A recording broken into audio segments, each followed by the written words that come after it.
If you need more proof of the heroin epidemic in our area, consider this. Nearly half of the inmates locked up in the Hamilton County Justice Center last year had a heroin problem. And those disturbing numbers released today as leaders in the Sheriff's Department say that they want to put in a medical detox unit in the jail. Local 12 News reporter Jeff Hirsch joins us now live from the Justice Center with more about the heroin problem and why this proposed detox unit could target women. Jeff?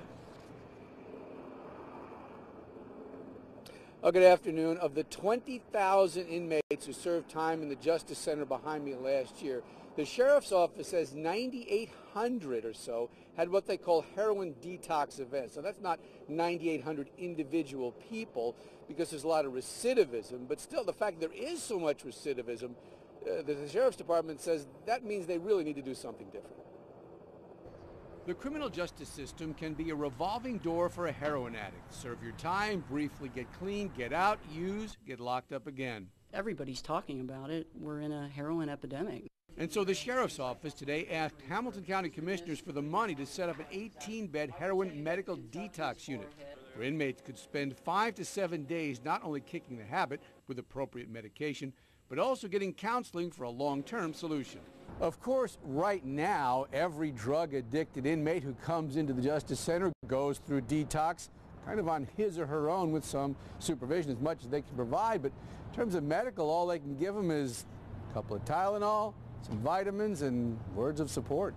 Yes, it's absolute cold turkey now. Absolutely it is. And remember that the symptoms that go with that are vomiting, diarrhea.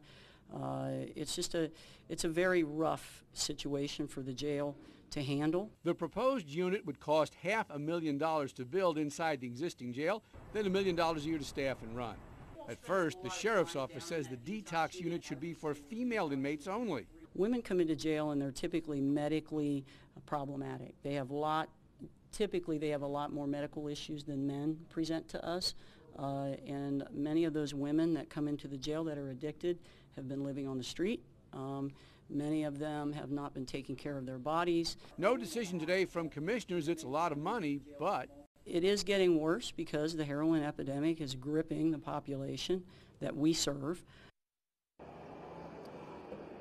There's no time frame on when the commissioners will make a decision, yay or nay.